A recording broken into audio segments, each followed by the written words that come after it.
ছাদ বাগানে প্রতি বছর শীতকালীন শাকসবজি চাষ করি। তার মধ্যে সবথেকে অন্যতম হলো কপি গাছ।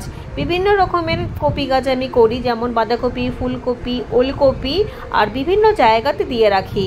এখানে বড় বড় বেডের মধ্যে দুটো করে কপি গাছ রয়েছে এবং 12 ইঞ্চি বাই 12 ইঞ্চি গ্রো ব্যাগে একটি একটি করে, এবং দুধের ক্যারেটে রয়েছে 3টি, সবজির ক্যারেটে রয়েছে 3টি করে চারা।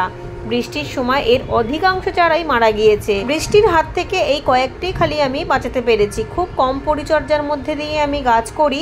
আর এই সব কপি গাছ যেহেতু আমি বীজ থেকে চারা তৈরি করেছিলাম, তাই হয়তো অধিকাংশ চারা মারা গিয়েছে। যদি চারা কিনে এনে করতাম তাহলে হয়তো আরো ভালো হতো, গাছগুলো মারা যেত না, একটু শক্তপোক্ত হতো। যাই হোক, যে কটা বেঁচেছে সেই কটাকেই আমি সর্ষের খোল দিয়ে বড় করেছি। এর মধ্যে তরল সারও মাঝে মাঝে মিশিয়ে দিয়েছি।